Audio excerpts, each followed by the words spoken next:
கும்பராசி அன்பர்களே, 2026 ஜூன் மாதம் எப்படி இருக்க போகுது? உங்கள் ராசியில் ராகு பகவான் அமர்ந்திருக்கார். ராசி அதிபதியான சனி பகவான் 2ஆம் இடத்தில் அமர்ந்திருக்கார்.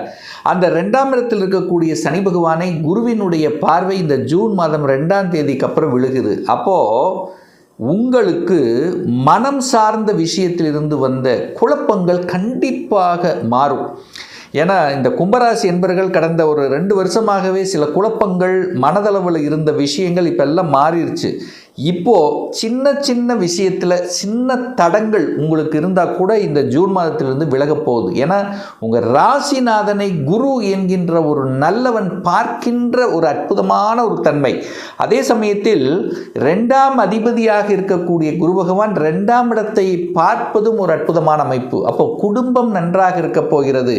குடும்பத்தை விட்டு பிரிஞ்சவங்க கூட இப்போ ஒன்று சேர்வதற்கான சந்தர்ப்ப சூழ்நிலைகளை நிச்சயமாக உருவாக்கும். கணவன் மனைவிக்குள்ள சின்ன சின்ன கருத்து வேறுபாடு ஏற்பட்டு பிரிந்தவர்கள் கூட ஒன்று சேரலாம் என்கின்ற எண்ண உணர்வை கொடுக்கக்கூடிய ஒரு மாதமாகவே இந்த ஜூன் மாதம் அமையப்பெறுகிறது. அப்போ குடும்பம் நன்றாக இருக்க வேண்டும். தனம் பொருளாதாரம் ஏற்றத்தை தர வேண்டும். ஏன்னா தனக்காரக கிரகமான குரு பகவான் உச்ச தன்மையில் அமர்ந்து கொண்டு நேர 2ஆம் இடத்தையே பார்க்குறார். உங்கள் ராசிநாதனான சனி பகவானையும் பார்க்குறார்.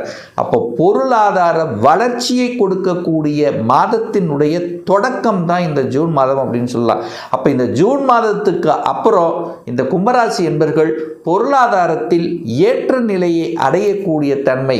நீங்கள் எந்த வகையான தொழிலை செய்தாலும் சரி, வேலையில் இருந்தாலும் வியாபாரத்தில் இருந்தாலும் பணம் பெருகக்கூடிய, பொருளாதார மாற்றத்தை தரக்கூடிய, உயர்வை தரக்கூடிய, கல்வி சார்ந்த விஷயத்தில் ஏற்றத்தை தரக்கூடிய, உங்கள் பேச்சு சார்ந்த விஷயத்தில் தன்னம்பிக்கை தரக்கூடிய, உங்கள் பேச்சை யாரெல்லாம் கேட்கலையோ அவர்களெல்லாம் கேட்கக்கூடிய தன்மையில் இருக்கக்கூடிய, அப்போ நீங்கள் சொன்னால் சரி என்று மற்றவர்கள் புரிந்து கொள்ளக்கூடிய, அறிந்து கொள்ளக்கூடிய அமைப்புகள் ரொம்ப நல்லாவே இருக்குது.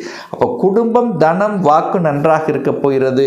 குடும்பத்தில் சுப காரியங்கள் செய்யக்கூடிய தன்மை, குடும்பத்தில் நல்ல விஷயங்கள், மங்களகரமான விஷயங்கள் நடக்கக்கூடிய வாய்ப்புகள், சந்தர்ப்பங்களை கொடுக்கக்கூடிய அமைப்பாகவே இந்த மாதம் விளங்குகிறது இந்த கும்பராசி அன்பர்களுக்கு.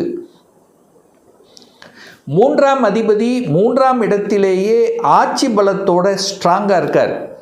யார்? செவ்வாய் ஸ்ட்ராங்காக இருக்கார். தைரிய வீரியத்துக்கு காரண கிரகமாக இருக்கக்கூடிய செவ்வாய் வலிமை பெறுகிறது. அப்போ என்ன அர்த்தம்? தைரியமாக செயல்படக்கூடிய தன்மை, ஒரு வீரியத்துடன் ஒரு என்ன சொல்கிறது, ஒரு வேகமாக விரைவாக செயல்படக்கூடிய தன்மை. கடந்த மாதம் செயல்பட முடியாத சில விஷயங்கள் இந்த மாதம் அதை எடுத்து சரி செய்யக்கூடிய தன்மை இந்த மாதம் உண்டு. பிரயாணங்கள் மூலமாக ஆதாயம் அனுகூலம் உண்டு. நண்பர்கள் மூலமாக நல்லதொரு வாய்ப்பு உங்களுக்கு கிடைக்கக்கூடிய அமைப்புகள்.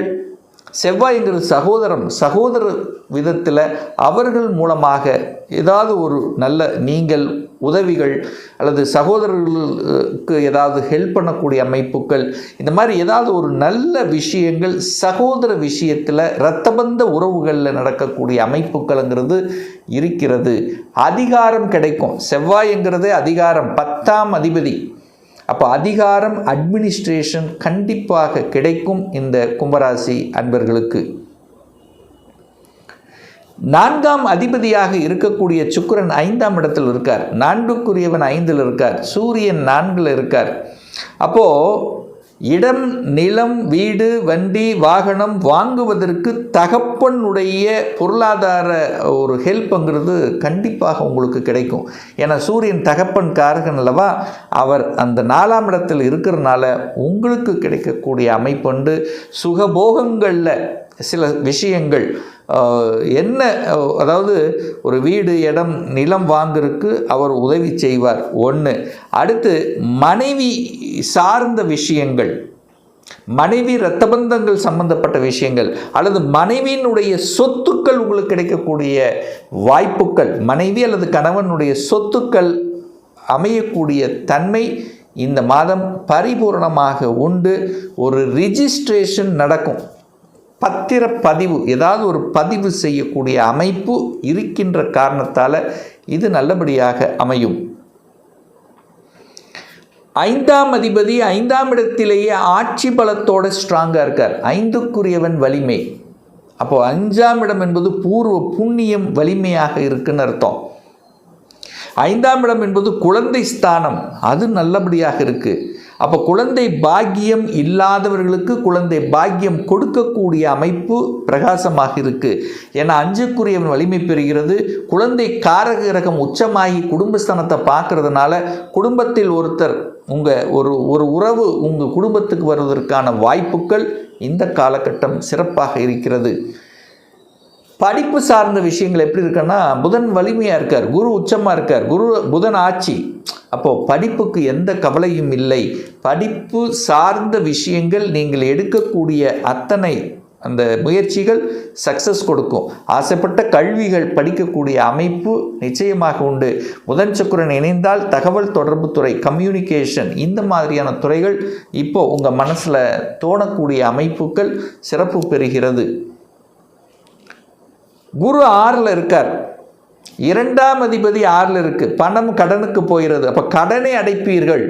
ஏற்கனவே ஒரு வீடு வண்டி வாகனம் வாங்கி ஒரு கடன் இருந்ததுன்னா அந்த கடனை அடைப்பதற்குண்டான சாத்தியக்கூறுகள் உண்டு. கடன் எங்கே கேட்டாலும் கடன் கிடைக்கும். வங்கியில் கேட்டால் கடன் கிடைக்கும். வங்கியில் அப்ளை பண்ணி ஒரு சிலர் வங்கி வேலைக்கு போகணும் அப்படின்னு நினச்சிட்டு இருந்தவங்களுக்கெல்லாம் சக்ஸஸ் கொடுக்கக்கூடிய ஒரு காலகட்டம். கவர்மெண்ட் எக்ஸாம் எழுதணுங்கிற எண்ணங்கள் உங்கள் ஆழ்மனதில் விதைக்கப்படும். அரசாங்க சார்ந்த விஷயங்கள், அட்மினிஸ்ட்ரேஷன் படிப்பு, அந்த படிப்பு பார்த்திங்கன்னா அட்மினிஸ்ட்ரேஷன் படிப்பு, உயர்கல்வி படிக்கணும் அப்படிங்கிற எண்ணங்கள் உங்கள் ஆழ்மனதில் சிறப்பாக இருக்கும்.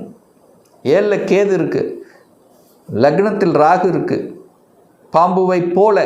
அப்போ மனைவியோட கொஞ்சம் அனுசரித்து, 7ஆம் இடத்தில் கேது, அப்போ மனைவியுடன் கொஞ்சம், மனைவி அல்லது கணவனுடன் கொஞ்சம் அனுசரித்து போகணும். குடும்பத்தில் கேதங்க இருக்கிறதுனால 3ஆம் நபர்கள் குறுக்கீடு வராமல் பார்த்துக்கிறது ரொம்ப நல்லது இந்த கும்பராசி என்பர்கள். ஏன்னா கேதுன்னா அந்நியர்கள், யாராவது எதையாவது ஒரு சலசலப்பை உருவாக்கி விடுவார்கள். அதற்கு இடம் கொடுக்கக்கூடாது அப்படிங்கிறத ஸ்ட்ராங்காக உங்கள் மைண்டில் பதிய வைத்து கொள்ளுங்கள். பாக்யாதிபதி 9க்குரியவன் சுக்கிரன் 5ஆம் இடத்தில் இருக்கார். பாக்யாதிபதி தனக்கு 9ஆம் இடத்தில் இருக்கிறது ஒரு நல்ல அமைப்பு, ஒரு நல்ல பாக்கியங்கள். கடந்த காலத்தை கம்பேர் பண்ணும்போது இப்போது செட்டில் ஆயிடலாம் அப்படிங்கிற தன்னம்பிக்கை உணர்வுகள். ஒரு சிலர் செட்டில் ஆகிருப்பீங்க, ஒரு சிலர் இதுதான் நான் செய்ய போகிறேன், இதுதான் என்னுடைய குறிக்கோள் அப்படிங்கிறதெல்லாம் ஸ்ட்ராங்காக கொடுக்கக்கூடிய அமைப்பு. ஒரு சிலருக்கு வெளிநாட்டு சம்பந்தப்பட்ட தொடர்புகளை கொடுக்கும். இந்த குரு போய் 6ல் இருந்து 12ஆம் இடத்தை பார்க்குறார். அந்த 12ஆம் இடம் என்பது வெளிநாடு, வெளி மாநில தொடர்புகளை கொடுக்கக்கூடிய இடம். அப்போது இந்த கும்பராசி என்பர்கள் யாரெல்லாம் வெளிநாட்டுக்கு போகணும், வெளிநாட்டுக்கு சார்ந்த தொடர்புள்ள ஏதாவது ஒன்று செய்யணும் அப்படிங்கிற எண்ணம் உங்கள் மனசில் இருந்ததுன்னா அது சக்ஸஸ் கொடுக்கும். நான் ஒரு ஐடி கம்பெனியில் இருக்கேன், ஐடி ஜாபுக்காக போகணும், ஐடி படிக்க போகிறேன். ஸோ இந்த வெளிநாட்டு தொடர்புகள் சம்பந்தப்பட்ட விஷயங்கள் நல்லவைகள் நடக்கக்கூடிய ஒரு அற்புதமான ஒரு மாதம் இந்த கும்பராசி என்பர்கள். அதுபோக குருங்கிறது தனக்காரக கிரகம் 12ஆம் இடத்தை பாடுறார். 12ஆம் இடம் என்பது முதலீடுகளை குறிக்கக்கூடிய இடம். அப்போ எங்கேயாவது ஒரு முதலீடு பண்ணணும், முதலீட்டின் மீது ஆர்வம் உண்டாக்கும், அல்லது சேமிப்பின் மூலமாக ஆர்வத்தை குறிக்கும். அந்த முதலீடுங்கிறது உங்களுடைய ஃப்யூச்சருக்காக ஏதாவது சேமிப்பு பண்ணணும் அப்படிங்கிற எண்ண உணர்வை கொடுக்கும். 11ஆம் அதிபதி உச்சமாக இருக்கிறார். குரு உச்சம். குருங்கிறது தனத்தை கொடுக்கக்கூடியவன், லாபத்தை தரக்கூடிய குரு உச்சம். அப்போ சந்தோஷம் தரக்கூடிய சில விஷயங்கள், லாபத்தை தரக்கூடிய சில விஷயங்கள் கண்டிப்பாக நடக்கும் இந்த கும்பராசி அன்பர்களுக்கு. அவிட்ட நட்சத்திரத்தில் பிறந்த கும்பராசி அன்பர்களுக்கு பார்த்தீங்கன்னா சகோதர வகையில் அனுகூலத்தை கொடுக்கும்.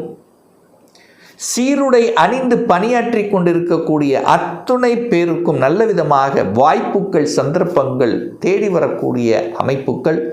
அதிகாரம், அட்மினிஸ்ட்ரேஷன், இது எல்லாமே சிறப்பு தரக்கூடிய, ஒரு சிலருக்கு வேலை சேஞ்ச் ஆகக்கூடிய அமைப்பு, நல்லபடியாக ஒரு சேஞ்ச் பண்ணக்கூடிய அமைப்புங்கிறது இருக்குது. அப்போ வேலை சார்ந்த விஷயத்தில் ஒரு மாற்றத்தை வேண்டி இருக்கிறவங்க முருகப்பெருமானை சென்று வழிபடுவது இந்த மாதம் அனைத்து விதத்திலும் உங்களுக்கு சிறப்பை ஏற்படுத்தும். சதய நட்சத்திரத்தில் பிறந்த இந்த கும்பராசி என்பர்களுக்கு வெளிநாட்டு தொடர்புகள் அப்படியே உங்கள் கண் முன்னாடி வந்து நிற்கும். வெளிநாட்டுக்கு போகணும், வெளி மாநிலத்தில் போய் படிக்கணும், அந்த வெளிநாட்டு நண்பர்கள், இந்த அந்நிய மதத்தினர், மதம் சார்ந்த அல்லது வேறு அந்த வெளிநாடு வெளி மாநிலம் சம்பந்தப்பட்ட எந்த ஒரு விஷயமாக இருந்தாலும் இந்த மாதம் சக்ஸஸ் கொடுக்கக்கூடிய ஒரு நல்ல மாதமாகவே இந்த சதய நட்சத்திரக்காரர்களுக்கு அமையிருக்கிறது. பூரட்டாதி நட்சத்திரத்தில் பிறந்த இந்த கும்பராசி அன்பர்களுக்கு பார்த்தீங்கன்னா இந்த மாதம் தனம், பொருளாதாரம் உயர்வை கொடுக்கும். குழந்தையை பற்றிய சிந்தனை உங்கள் மனசில் ஆழ் மனதில் இருக்கும். குழந்தை செட்டில் ஆக்கணும், குழந்தை படிக்கணும், குழந்தை வேலைக்கு போகணும், எந்த படிப்பு, அப்போ அந்த குழந்தையை பற்றிய அந்த எண்ண உணர்வுகள் அதிகமாக இருக்கும். பொருளாதாரத்தை பற்றிய சிந்தனைகள் அதிகமாக இருக்கும். வேலை, தொழில், இதில் எந்த ஸ்டெப் எடுத்து வச்சாலும் இந்த மாதம் லாபத்தை கொடுக்கக்கூடிய ஒரு மாதமாக நிச்சயமாக அமையும். நீங்கள் வழிபடக்கூடிய தெய்வம் தனம் விஷயத்தில், லாப விஷயத்தில் அப்படின்னா வியாழக்கிழமை என்று தட்சிணாமூர்த்தி வழிபடுவது இந்த கும்பத்துக்கு ரொம்ப, அந்த கும்பராசியில் பிறந்த பூரட்டாதி நட்சத்திரம் பிறந்தவர்களுக்கு ஒரு அற்புதமான பலனை அள்ளித்தரும். இன்னும் ஒரு துல்லிய பலன் உங்களை பற்றி தெரிஞ்சுக்கணும். 2026 எப்படி இருக்க போகுது, தொழிலா வேலையா, வேலையில் எப்போ நமக்கு ப்ரமோஷன் கிடைக்கும், என்ன கோர்ஸ் படிப்பது நமக்கு உத்தமம், இன்ஜினியரா அல்லது டாக்டர் சார்ந்த விஷயமா, 2026 எப்போ நமக்கு திருமணம் நடக்கும், எப்போ குழந்தை பாக்கியம், எப்போ வீடு கட்டுவேன், இது போன்ற கேள்விகளுக்கு துல்லியமான பதிலை நம்மால் கூற முடியும். ஒரு பர்சனல் கன்சல்டேஷன் எடுத்துக்கணும், ஒரு சுய ஜாதகம் பார்க்கணும் என்று விருப்பப்படக்கூடிய அன்பர்கள் டிஸ்பிளே தெரியக்கூடிய நம்பருக்கு வாட்ஸ்அப் மூலமாகவோ ஃபோன் கால் மூலமாகவோ தொடர்பு கொண்டு நேரடியாகவோ அல்லது ஆன்லைன் மூலமாகவோ அப்பாயின்மெண்ட் பெற்றுக்கொள்ளலாம். நம்மளுடைய அலுவலகம் கோயம்புத்தூரில் அமைந்துள்ளது. அதாவது கோயம்புத்தூரிலிருந்து மேட்டுப்பாளையம் செல்லும் வழியில் வெள்ளக்கிணர் பிரிவு அண்ணாபூர்ணா ஹோட்டலுக்கு பக்கத்தில் அமைந்துள்ளது. பிரியர் அப்பாயின்மெண்ட் வாங்கிட்டு நேரடியாக கன்சல்டேஷன் எடுத்துக்கலாம். நிச்சயமாக இந்த பதிவு ஏதாவது ஒரு ரூபத்தில் உங்களுக்கு யூஸ்ஃபுல்லாக இருக்குங்கிறதுல எந்தவித மாற்று கருத்தும் கிடையாது. நம்ம சேனலை நீங்கள் ஃபஸ்ட்டு டைம் பார்ப்பவர்கள் என்றால் மறக்காமல் சப்ஸ்கிரைப் பண்ணிக்கிங்க. பக்கத்தில் இருக்கக்கூடிய பெல் பட்டன் மற்றும் ஆல் நோட்டிஃபிகேஷனை கிளிக் பண்ணும்போது நான் போடக்கூடிய அடுத்தடுத்த பதிவுகள் உங்களுடைய நோட்டிஃபிகேஷனில் வந்து சேரும். மீண்டும் ஒரு நல்ல பதிவில் உங்களை சந்திக்கும் வரை உங்களிடமிருந்து விடைபெறுவது உங்கள் அஸ்ட்ராலஜர் டாக்டர் சதீஷ்.